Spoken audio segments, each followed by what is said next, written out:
Hi, എല്ലാവർക്കും PSC period മറ്റൊരു അധ്യായത്തിലേക്ക് സ്വാഗതം. അപ്പോൾ ഇന്ന് നമ്മൾ ചർച്ച ചെയ്യാൻ പോകുന്നത് കൂനൻകുരിശ് സത്യത്തെക്കുറിച്ചും അതുപോലെ തന്നെ അതിന് മുന്നേ നടന്ന ഉദയംപേരൂർ സുന്നഹദോസിനെ കുറിച്ചുമാണ്. ആദ്യം പറയുന്നത് ഉദയംപേരൂർ സുന്നഹദോസിനെ കുറിച്ചാണ്.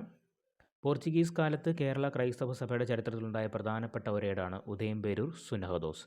കേരള ക്രൈസ്തവ സഭയെ റോമൻ സഭയുടെ ആധിപത്യത്തിൽ കൊണ്ടുവരികയായിരുന്നു സുന്നഹദോസിൻ്റെ പ്രധാന ലക്ഷ്യം. ഇപ്പോൾ കേരളത്തിലുള്ള ക്രൈസ്തവ സഭയെ റോമൻ സഭയുടെ ആധിപത്യത്തിലേക്ക് കൊണ്ടുവരണം. അതാണ് ഉദയംപേരൂർ സുന്നഹദോസിൻ്റെ പ്രധാനപ്പെട്ട ലക്ഷ്യം. അപ്പോൾ ഗോവൻ ആർച്ച് ബിഷപ്പ് അലക്സിസ് ടി മെനസസിൻ്റെ അധ്യക്ഷതയിൽ ചേർന്ന സുന്നഹദോസിൽ 813 പ്രതിനിധികളാണ് പങ്കെടുത്തത്. പേര് ഇമ്പോർട്ടൻ്റ് ആണ്, എത്ര പ്രതിനിധികൾ എന്നുള്ളത് ഇമ്പോർട്ടൻ്റ് ആണ്.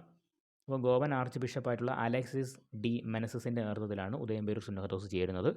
813 പ്രതിനിധികളാണ് പങ്കെടുക്കുന്നത്. മട്ടാഞ്ചേരിയിലാണ് ചേരുന്നത്.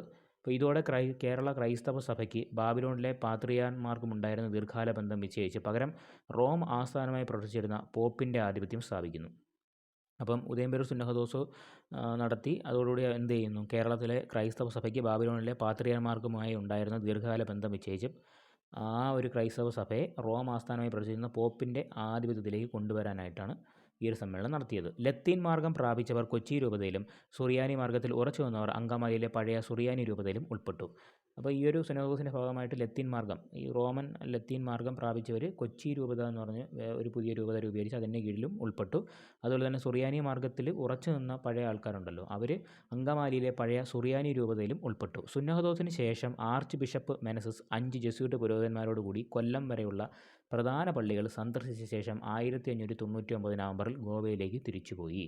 സുന്നഹദോസ് നടന്നതിന് ശേഷം arch bishop Alexis D Menezes എന്ത് ചെയ്തു? 5 ജെസ്യൂട്ട് പുരോഹിതന്മാരുമായിട്ട് കൊല്ലം വരെയുള്ള പ്രധാന പള്ളികൾ സന്ദർശിച്ച ശേഷം 1599 നവംബറിൽ ഗോവയിലേക്ക് തിരിച്ചുപോയി. ഉദയംപേരൂർ സുന്നഹദോസിന് ശേഷം ഏറെ നാൾ കഴിയും മുൻപ് സുറിയാനി ക്രിസ്ത്യാനികളും പോർച്ചുഗീസ് അധികൃതരും തമ്മിൽ രൂക്ഷമായ പോര് തുടങ്ങി. അപ്പം ഉദയംപേരൂർ സുന്നഹദോസ് കഴിഞ്ഞ് ഏറെ നാൾ കഴിയും മുൻപ് തന്നെ സുറിയാനി ക്രിസ്ത്യാനികളും പോർച്ചുഗീസ് അധികൃതരും തമ്മിൽ രൂക്ഷമായിട്ടുള്ള പോര് തുടങ്ങി. പോപ്പ് അധികാരം നൽകിയതോടുകൂടി പോർച്ചുഗീസ് രാജാവ് അങ്കമാലി രൂപതയിലേക്ക് യൂറോപ്യന്മാരായ ലത്തീൻ ബിഷപ്പുകാരെ നിയമിച്ചു.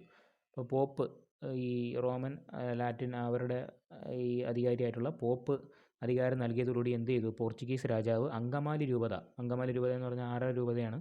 സുറിയാനി ക്രിസ്ത്യാനികളുടെ രൂപതയാണെന്ന് നേരത്തെ പറഞ്ഞു. അപ്പോൾ ആ ഒരു അങ്കമാലി രൂപതയിലേക്ക് യൂറോപ്യന്മാരായിട്ടുള്ള ലത്തീൻ ബിഷപ്പുകാരെ നിയമിച്ചു. അപ്പോൾ ഇതിനെ സുറിയാനി ക്രിസ്ത്യാനികൾ എതിർത്തു. അവർക്ക് സ്വന്തം മാർഗത്തിലുള്ള ഒരു ബിഷപ്പ് വേണമെന്നായിരുന്നു ആവശ്യം. അപ്പോൾ സുറിയാനി ക്രിസ്ത്യാനികൾക്ക് സ്വന്തം മാർഗത്തിലുള്ള ഒരു ബിഷപ്പ് വേണമെന്നായിരുന്നു അവരുടെ ആവശ്യം. കേരളത്തിലെ സുറിയാനി ക്രിസ്ത്യാനികളുടെ അഭ്യർത്ഥന മാനിച്ച് ബാബിലോണിലെ പാത്രിയാർക്ക് കേരളത്തിലേക്ക് അഹറ്റല്ല എന്നൊരു സുറിയാനി ബിഷപ്പിനെ അയച്ചു കൊടുത്തു. അപ്പോൾ കേരളത്തിലെ സുറിയാനി ക്രിസ്ത്യാനികളുടെ അഭ്യർത്ഥന മാനിച്ചിട്ട് ബാബിലോണിലെ പാത്രിയാർമാരുണ്ടല്ലോ, അവർ കേരളത്തിലേക്ക് അഹറ്റല്ല എന്ന ഒരു സുറിയാനി ബിഷപ്പിനെ അയച്ചു കൊടുത്തു. അദ്ദേഹത്തെ പോർച്ചുഗീസുകാർ മൈലാപ്പൂരിൽ വെച്ച് തടഞ്ഞ വാർത്ത ഈ സുറിയാനികളെ ചൊടിപ്പിച്ചു. അദ്ദേഹത്തെ പോർച്ചുഗീസുകാർ എന്ത് ചെയ്തു? മൈലാപ്പൂരിൽ വെച്ച് തടഞ്ഞു. അത് സുറിയാനികളെ ചൊടിപ്പിച്ചു. അഹറ്റല്ലയെ മുക്കിക്കൊന്നു എന്ന വാർത്ത പരന്നതോടെ സുറിയാനി ക്രിസ്ത്യാനികൾ സംഘടിതരായി പോർച്ചുഗീസ് കൊച്ചി ആക്രമിച്ചു. അഹറ്റല്ലയെ മുക്കിക്കൊന്നു എന്ന ഒരു വാർത്ത പരന്നതോടുകൂടി സുറിയാനി ക്രിസ്ത്യാനികൾ സംഘടിതരായി പോർച്ചുഗീസ് കൊച്ചി ആക്രമിച്ചു. കോപാകുലരായ ആയിരക്കണക്കിന് സുറിയാനികൾ മട്ടാഞ്ചേരിയിലെ പഴയ കുരിശിൻ്റെ മുന്നിൽ സംഘം ചേർന്നു. അവർ കുരിശിൽ ഒരു നീണ്ട വടം കെട്ടി അതിൽ പിടിച്ചുകൊണ്ട് ഇനി മുതൽ തങ്ങൾ ലത്തീൻ ആർച്ച് ബിഷപ്പുമാരെയോ ജെസ്യൂട്ട് പാതിരിമാരെയോ അനുസരിക്കുകയില്ല എന്ന് പ്രതിജ്ഞയെടുത്തു. ഇതാണ് ചരിത്രത്തിൽ കൂനൻകുരിശ് പ്രതിജ്ഞയായി രേഖപ്പെടുത്തിയിട്ടുള്ളത്. സുറിയാനി ക്രിസ്ത്യാനികൾ അവിടെ നിന്നും ആലങ്ങോട്ടേക്ക് പോയി അവരുടെ ആർച്ച് ഡീക്കനായിട്ടുള്ള തോമസിനെ മെത്രാപ്പൊലീത്തയായി അഭിഷേകം ചെയ്തു. കൂനൻകുരിശ് സത്യം നടക്കുന്നത് 1653 ജനുവരി 3-നാണ് കൂനൻകുരിശ് സത്യം നടക്കുന്നത്. ഉദയംപേരൂർ സുന്നഹദോസ് 1599-നുമാണ്. Thank U.